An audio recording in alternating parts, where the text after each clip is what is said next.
Nah, di perkuliahan mikroteknik hewan ini kita sebenarnya dahulunya mikroteknik ini satu kesatuan dengan mikroteknik tumbuhan. Jadi proses sama-sama mengkaji tentang bagaimana teknik pembuatan sediaan mikroskopis. Jadi kita dalam pembuatan preparat yang bisa diamati di bawah mikroskop, tentunya tidak semua jaringan, tidak semua lapisan sel yang bisa kita amati secara langsung gitu tanpa ada proses penyiapan preparat terlebih dahulu. Oleh sebab itu adalah teknik ini gitu ya, yang memang secara simpel kalau kita lihat adalah teknik bagaimana menyiapkan preparat kita, baik itu berupa sel atau berupa jaringan, sehingga nanti bisa teramati di bawah mikroskop. Nah, bagaimana akalnya supaya dia bisa teramati di bawah mikroskop? Tantangannya adalah pada jaringan hewan ataupun jaringan tumbuhan, itu kebanyakan adalah bening. Jadi ketika kita mengamati di bawah mikroskop, itu tidak akan terlalu tampak bagian-bagiannya perbedaan-perbedaannya karena warnanya bening. Nah, warna bening ini menyulitkan, maka biasanya di mikroteknik kita juga mengakalinya dengan pewarnaan.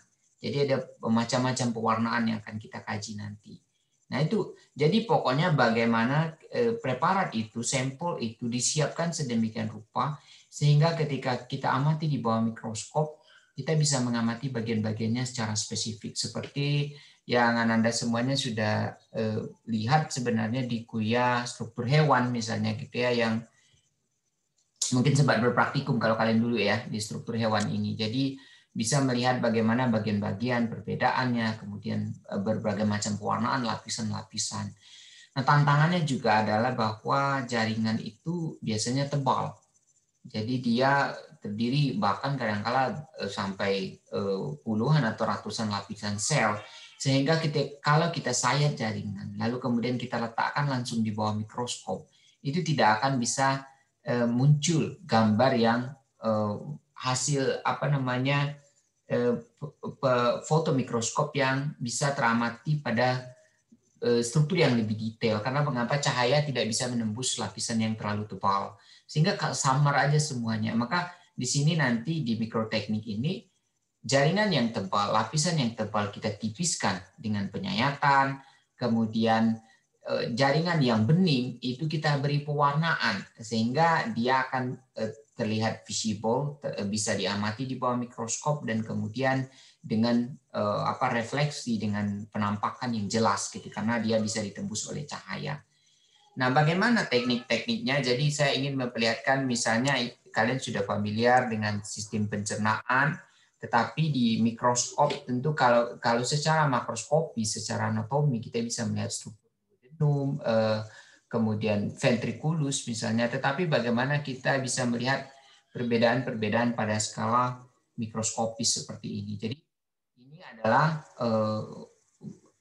dari organ ini, kemudian kita ambil cuplikannya, sayatannya, dan kemudian kita proses dengan teknik dalam mikroteknik ini, sehingga nanti kita memiliki preparat mikroskopis yang bisa mencerminkan, bisa mendeskripsikan bagian-bagian ini secara mendetail. Jadi lapisan-lapisannya, misalnya kalau kalian lihat di daerah mukosanya, di saluran pencernaan kita, di daerah kalau ini ventriculus, kalau ini di usus halus gitu ya, di daerah jejunum.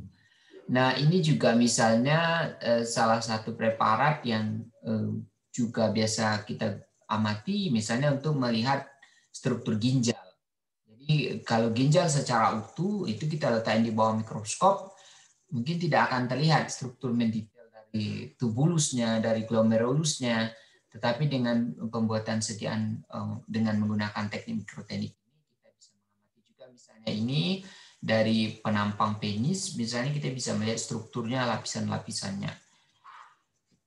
Nah, bagaimana refleksi aplikasi dari teknik ini? Jadi banyak sekali. Selain juga untuk pengamatan standar, kalau kita lihat di pembelajaran, misalnya kita mendeskripsikan struktur dari jaringan-jaringan yang ada pada hewan atau pada manusia. Tetapi dia bisa juga sangat aplikatif, sangat bermanfaat ketika terkait dengan kajian histopatologi atau untuk mendeteksi kerusakan-kerusakan pada level jaringan. Jadi histopatologi. Eh, karena faktor-faktor yang mungkin ada faktor yang secara eksperimental kita kondisikan atau memang faktor misalnya karena penyakit gitu ya, penyakit yang menyebabkan terjadi kerusakan-kerusakan tertentu, degenerasi organ itu, sehingga ini memang perlu dilakukan pemeriksaan. Kita lihat di sini ini penelitian kami gitu, penelitian saya, kajian histopatologi dari hati pada mencit yang kita beri. Jadi mencitnya kita kondisikan untuk mengalami kerusakan hati. Ini hatinya, ini hati dari kelompok kontrol yang nggak kita treatment, yang nggak kita bikin sakit gitu ya. Nah ini adalah hati dari kelompok yang kita kasih gula. Jadi dia dikasih makanannya itu dicampur gula pada kadar yang sangat tinggi dalam waktu beberapa bulan. Nah kemudian kalian lihat dari secara gross morfologi, gross anatomi seperti ini, sudah terlihat sebenarnya perbedaannya bahwa hati yang sehat ya warnanya juga, teksturnya juga berbeda dengan hati yang mengalami kerusakan seperti ini. Warna pucat, kemudian sendu putih dengan tekstur yang juga berbeda, lebih lembek gitu ya. Nah ini kan mencerminkan kerusakan. Akan tetapi ketika kita harus melakukan pemeriksaan yang lebih mendetail, seperti apa kerusakan yang ada di dalam hati ini dalam level jaringan, maka kita harus membuat preparat itu dengan teknik mikroteknik ini. Nah ini misalnya ketika kita lihat di bawah mikroskop, hati yang sehat ya ternyata seperti ini, sangat jelas dari sel hatinya dengan nukleus yang jelas, yang visible, kemudian tidak adanya degenerasi. Tetapi berbeda ternyata ketika kita menyiapkan preparat ini dari hati yang rusak ini, lalu kita buat dengan teknik mikroteknik, lalu kita periksa di bawah mikroskop, nah kita bisa membuktikan apa saja jenis kerusakannya. Ini misalnya kalian lihat nukleusnya itu mengalami pengkerutan atau shrinkage, atau kemudian sel-sel hati mengalami degenerasi. Nah ini sangat-sangat jelas bisa kita amati di bawah mikroskop. Nah ini misalnya mengindikasikan bahwa terjadi peradangan hati. Apa indikasinya? Yang warna-warna bulat-bulat ini sebenarnya adalah makrofag. Jadi kita sudah belajar di fisiologi hewan, ketika ada jaringan yang mengalami peradangan, tentu makrofag itu dimobilisasi ke daerah sana. Nah ini makrofag sudah bergerombol di hati. Ini penanda bahwa memang terjadi peradangan yang hebat di hati. Jadi ini nanti akan memicu degenerasi yang hebat seperti ini. Jadi ini salah satu implikasi untuk kajian histopatologi. Ada lagi contohnya misalnya sama penelitian saya memperlihatkan pemeriksaan mikroskopis dari hati yang lebih mendetail seperti ini. Jadi ini adalah kelompok mencit kontrol yang tidak kita berikan penginduksi untuk patologisnya. Tapi ini adalah kelompok mencit yang kita beri makanan serat gitu ya. Kita beri makanan serat bengkuang. Maksud saya lemak, makanan lemak. Jadi makanan lemaknya sangat banyak sehingga kalian lihat putih-putih ini secara mikroskopis itu bisa kita periksa gitu ya dengan teknik mikroteknik ini. Yang putih-putih ini adalah vesicle adiposa, jadi isinya adalah lemak. Jadi hatinya sudah dirasuki oleh lemak. Nah ini adalah komponen yang kita obati gitu ya. Nah dengan seperti ini kita bisa mendukung penelitian-penelitian fisiologi atau pembuktian pemeriksaan obat, khasiat obat. Gitu ya. Ada juga misalnya ini ketika saya mengkonfirmasi apakah terjadi perubahan pada pankreas. Jadi di pankreas itu kan kalau kita ke fisiologi kita cenderung banyak fokusnya ke islet of Langerhans yang merupakan kumpulan dari sel-sel yang akan menghasilkan hormon insulin dan hormon glukagon tentunya gitu, salah satunya gitu ya.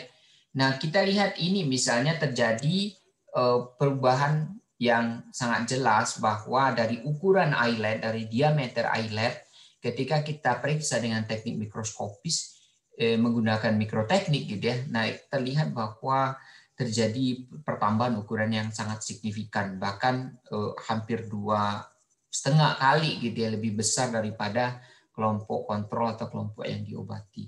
Nah, untuk membuktikan ini tentunya kita butuh tenaga pemahaman tentang teknik mikroteknik ini. Atau misalnya kalau kalian pernah dengar istilah adipositas. Adipositas itu adalah penumpukan lemak pada adipositasnya ektopik gitu ya. Penumpukan lemak pada organ-organ yang seharusnya tidak berlemak. Jadi bisa di hati, bisa di ginjal, bisa di pankreas itu sendiri. Nah ini kalian lihat ini pankreas yang sehat dengan isletnya tadi. Jadi isletnya kalau diperbesar segede ini gitu ya. Tapi ini pada kondisi ini. Nah tetapi di jaringan-jaringan pankreas itu sendiri ternyata dia mengalami penumpukan lemak juga pada kelompok yang kita induksi menderita. Jadi terjadi adipositas yang hebat yang nantinya bisa memicu kerusakan pankreas. Berbeda ketika kita obati. Atau misalnya kita melakukan pemeriksaan secara langsung terhadap struktur ukuran sel adiposa. Jadi kita ambil jaringan lemaknya, lalu kita proses dengan teknik mikroteknik, sehingga nanti kita akan punya foto mikroskop yang bisa kita amati. Nah ini bisa kita ukur dengan secara mikroskopis dengan software tertentu kita bisa mengukur diameter atau luas masing-masing sel ini sehingga kita bisa compare nanti yang mana yang mengalami pembengkakan atau pembesaran ukuran adiposa, artinya lemaknya menumpuk di dalam gitu ya. Nah, ada teknik lain selain kalau ini tadi adalah pewarnaan standar. Kalian lihat semuanya jadi pink. Paling pembedanya yang ada yang agak keunguan untuk daerah inti. Tapi secara umum ini pewarnaan yang mungkin kalian familiar adalah hematoksilin eosin, HE gitu ya. Jadi pewarnaan hematoksilin eosin ini non spesifik. Dia mewarnai plasma dan mewarnai inti. Itu aja, kita hanya bisa sedikit membedakan mana daerah plasma, mana daerah inti. Tapi komponen kimia dari jaringan itu tidak bisa kita bedakan. Nah, tapi ada di mikroteknik nanti kita akan belajar yang namanya imunohistokimia. Jadi imunohistokimia berbeda dengan pewarnaan biasa. Tekniknya sama. Jadi tekniknya kurang lebih kita akan mengambil jaringan, kemudian menyiapkannya untuk menjadi preparat yang bisa teramati di mikroskop. Tapi apa yang berbeda adalah pewarnaan. Kalau pewarnaan HE kita cuma mencelupkan jaringan ke dalam larutan hematoksilin eosin, nanti dia akan melengket gitu, berafinitas dengan komponen sel itu gitu ya. Tetapi kalau imunohistokimia namanya imun gitu ya. Jadi kita memakai sebenarnya kita ingin mendeteksi protein tertentu. Jadi proteinnya itu jelas protein apa yang pengen kita deteksi. Lalu kemudian protein itu untuk mendeteksi protein itu kita asumsikan protein itu sebagai antigen. Maka ketika kita beri antibodi untuk yang berkonjugasi dengan protein itu, maka ketika sampel kita itu atau lapisan preparat kita itu kita rendam di jaringan di antibodi, di larutan antibodi, maka tentu kita sudah belajar di fisiologi hewan bahwa antibodi itu akan saling berikatan dengan antigen. Jadi antibodi yang kita berikan tadi di larutan itu akan menempel di protein karena dia spesifik gitu ya. Nah dia antibodi ini hanya akan menempel di mana ada protein yang berkonjugasi dengannya, hanya protein khusus gitu ya. Jadi dia tidak akan menempel di semua bagian di jaringan, tapi pada daerah khusus yang ada. Kalau kalian lihat ini misalnya di tanda panah ini, jadi ada daerah-daerah yang cerah. Ini tidak ada ekspresi protein di sana gitu ya, protein spesifik yang ingin kita deteksi. Tapi ketika misalnya pada kawasan seperti ini, sel-sel ini adalah sel yang secara khusus di dalam sitoplasmanya dan di dalam intinya ada protein yang kita ingin deteksi. Nah ini imunohistokimia. Jadi kita nanti mainnya kalau imunohistokimia itu pakai pewarnaannya main sistem antibodi. Pakai antibodi, kemudian antibodi ini juga nanti kita ikatan antibodi dengan antigen itulah nanti yang kemudian kita timpuk dengan pewarna gitu. Jadi yang mewarnanya, yang pewarna berikutnya adalah pewarnaan untuk mendeteksi ikatan itu gitu terjadinya perlekatan antara antibodi dengan antigen. Ada juga misalnya ini immunofluorescence. Jadi ini imunohistokimia non fluorescence karena dia kan ya dengan mikroskop cahaya kita bisa lihat seperti ini. Tapi ada yang fluorescence. Jadi ini penelitian saya disertasi S3 saya. Ini di hipotalamus. Kalian lihat yang ini dia berpendar. Jadi kita mengamati sel-sel protein-protein tertentu di dalam sel, tentunya protein ini terlokasi tempatnya. Kita tahu protein itu untuk protein-protein spesifik dia tidak berada di mana-mana, tapi dia terlokasi, gitu, ada lokasi spesifik. Nah, untuk mendeteksi apakah misalnya sel tersebut memang mengekspresikan protein tersebut, maka kita bisa melakukan pewarnaan spesifik. Konsepnya sama sebenarnya. Protein itu kita deteksi dengan antibodi, jadi kita treatment sampel kita dengan antibodi, nanti perlengkapan antara antibodi dengan antigen itu kita deteksi dengan fluorescence gitu. Jadi ada pendaran. Nah, ini akan lebih detail dia, akan lebih bersih dia karena mengapa kalau di sini daerah-daerah yang ini mungkin dia smear gitu ya. Istilahnya ada juga warnanya yang kecoklatan walaupun bukan daerah yang mengekspresikan protein. Tetapi kalau untuk fluorescence biasanya dia sangat bersih karena mengapa hanya daerah di mana terjadi ikatan antara antibodi dengan protein yang ingin kita deteksi hanya di sana yang berpendar. Sementara daerah-daerah lain itu menjadi gelap, gulita. Sehingga kita benar-benar bisa mendetail melihatnya. Nah, ini gitu ya. Atau ini juga misalnya, tapi tentu kita nanti sedikit mungkin mengenal bagaimana konsep mikroskop konfokal gitu ya.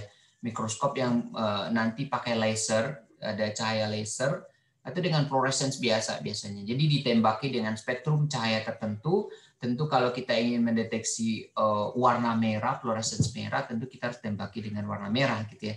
Dengan spektrum warna merah atau spektrum warna. Ini juga misalnya kerjaan saya ketika di Jepang. Jadi pada pewarnaan fluorescent ini kita bisa mendetail sampai ke level ini. Ini sel-sel saraf yang mengekspresikan ini gitu ya. Green fluorescent protein. Jadi ada protein khusus yang sebenarnya green fluorescent proteinnya ini gen untuk pengkode ini tidak ada di mencit. Ini saya pakai mencit, tapi mencitnya transgenik ya. Tetapi gen pengkode protein yang berpendar hijau ini gennya itu diambil dari gen ubur-ubur.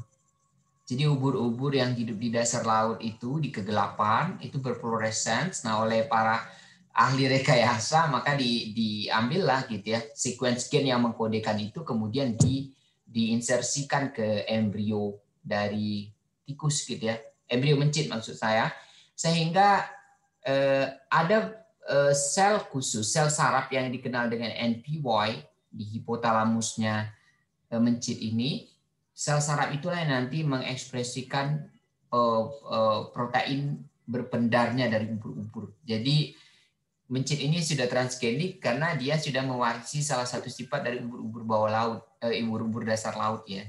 Dia memiliki protein yang berpendar gitu ya.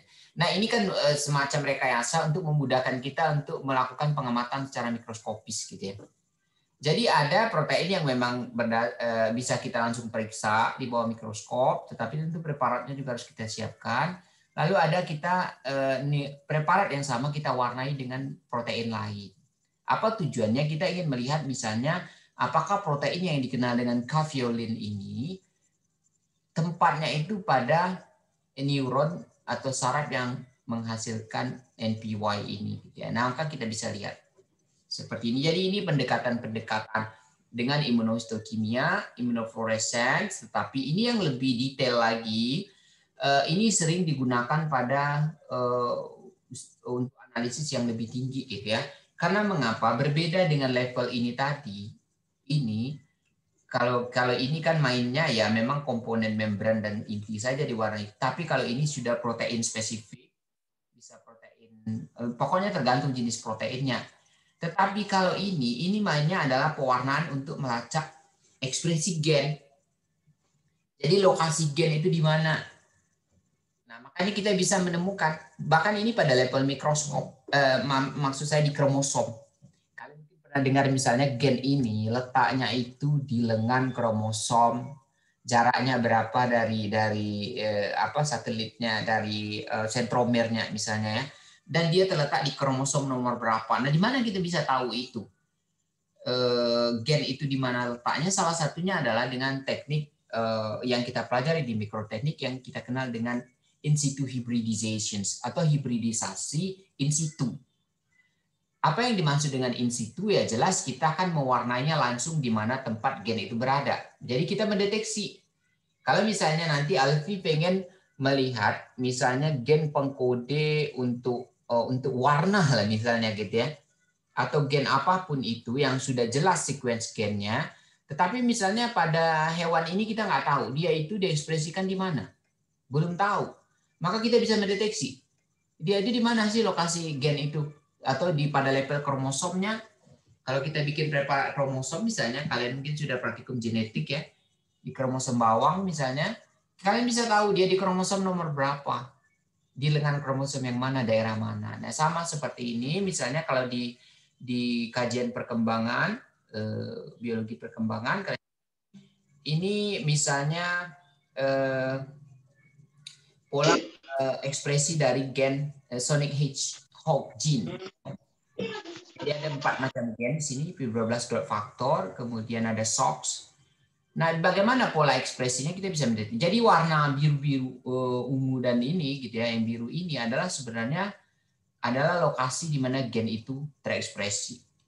Jadi ini levelnya bukan lagi protein. Kalau protein kita bisa deteksi dengan ini tadi gitu ya, tapi kalau ini kita mainnya ikatannya itu adalah ikatan antara template apa namanya kalau gen itu ya kita pakai probe. Probe itu semacam kalau kalian mungkin pernah belajar di di biologi molekuler, kalau ada template DNA nanti ada sense antisense-nya gitu ya. Sense antisense-nya itu kita menambahkan itu gitu ya. Jadi kalau sudah ada sense di sini maka kita tinggal menambahkan antisense. Nah, nanti antisense itu perlekatan sense antisense itu yang nanti kita beri warna sehingga kita bisa tahu oh di sini gennya. Jadi ini memang sudah mewarnai pada level bisa mRNA, bisa levelnya level DNA-nya. Jadi bisa lebih detail gitu ya. Nah, ini in situ hybridization. Nah, ini kurang lebih gambaran secara umum bagaimana kita nanti akan membahas step demi step pemrosesan jaringan. Jadi bagaimana proses fiksasi. Jadi jaringan itu kalau tidak kita fiksasi, kita tahu ketika kita mengangkat jaringan dari tubuh hewan atau manusia, maka jelas nanti kan akan memicu reaksi katalitik ya. Karena ada lisosom di dalam sel yang kalau seandainya suplai oksigen dan sebagainya tidak mencukupi karena jaringan itu sudah kita angkat, maka itu akan memicu autolisis. Nah, itu akan mendestruksi jaringan. Jadi jaringannya akan rusak, akan membusuk, bakteri akan menyerang dan sebagainya sehingga terjadi kerusakan. Sementara kalau dia rusak, kita nggak bisa mengamati lagi gitu ya. Tidak bisa mengamati kondisi originnya. Kalau sangka kita rusaknya karena kerusakan obat, tapi bisa jadi karena kerusakan karena pembusukan atau gangguan kerusakan oleh bakteri. Maka diperlukan proses yang namanya fiksasi. Jadi jaringan sampel itu kita awetkan dulu, nanti kita akan belajar berbagai macam pengawetan. Jadi ada pengawet jaringan ini, ada yang pakai formalin biasa, ada yang pakai komposisi spesifik, gitu ya. Nah, tissue fixations. Nah, setelah jaringan itu kita awetkan, lalu kita akan memprosesnya. Sehingga nanti ini rangkaian. Oke, kita masih punya 10 menit. Nanti kita bikin ini lagi ya. Karena saya nggak pakai premium yang sekarang untuk ininya. Zoom-nya. Jadi kalau sudah 10 menit nanti saya bikin link lagi. Jadi tisu kita proses nanti sampai pewarnaan. Kalian lihat penyayatannya. Jadi diproses lalu nanti kita benamkan, kita tanam dia di dalam balok parafin. Lalu kemudian kita sayat dengan mikrotom. Nah, setelah itu kita warnai pewarnaan, lalu kemudian kita lakukan pemeriksaan di bawah mikroskop. Jadi ini rangkaian pekerjaan yang akan kita lakukan nanti. Nah, tissue fixation itu sebenarnya ada banyak step nanti yang akan kita kenal dengan ada proses dehidrasi, ada pencernihan, kemudian infiltrasi dan embedding. Nah, ini kurang lebih kan tujuan kita punya preparat ini gitu ya.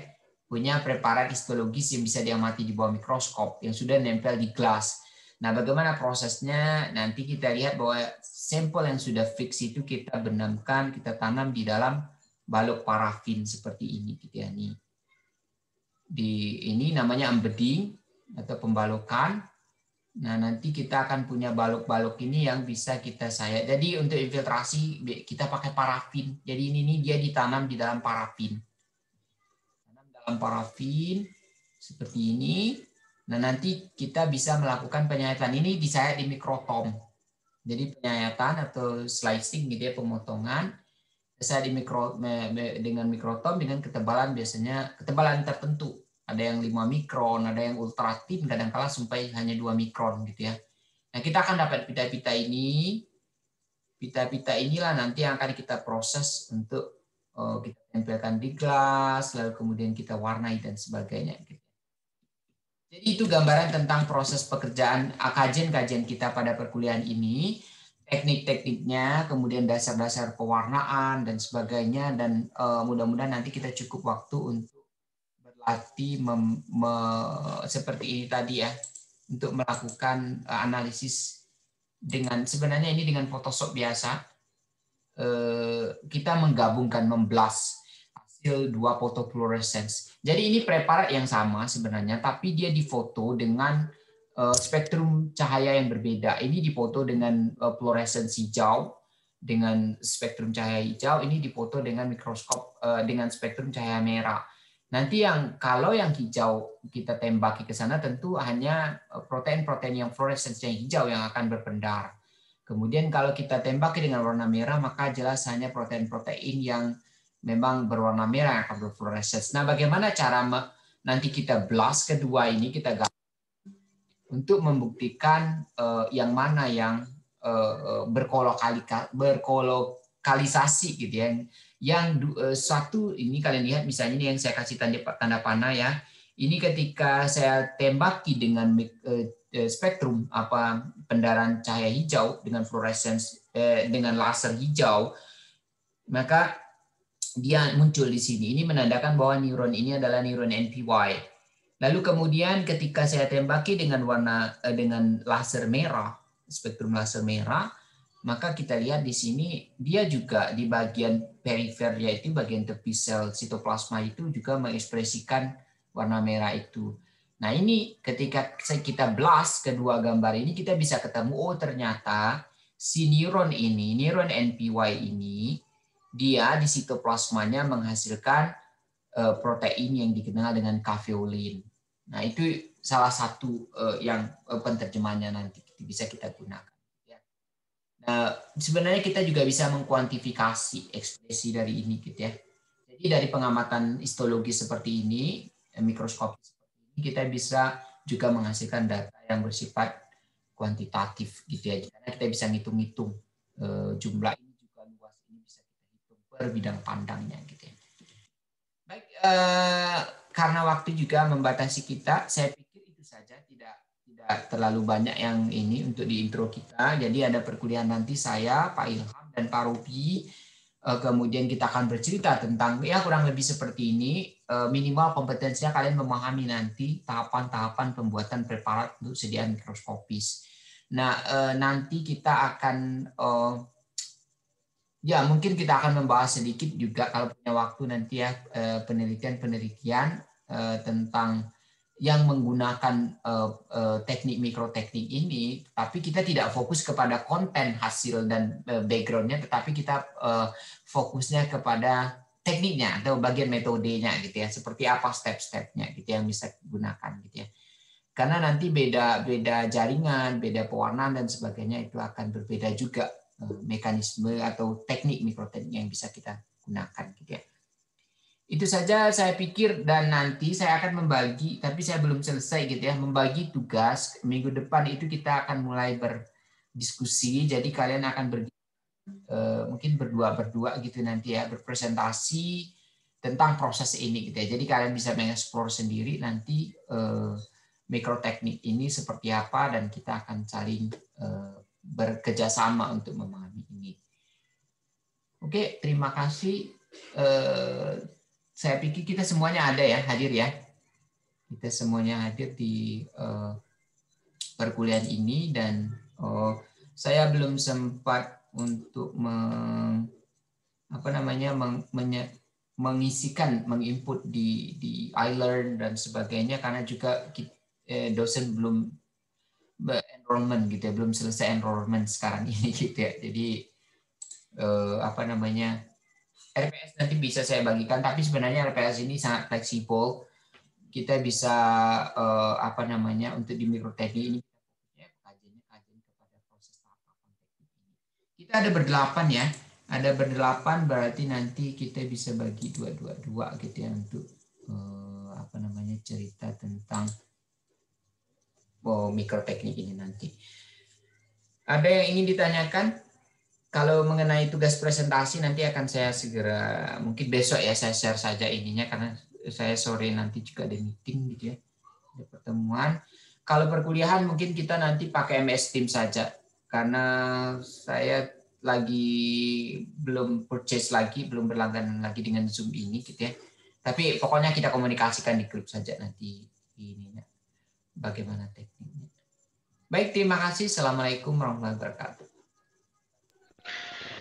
Waalaikumsalam.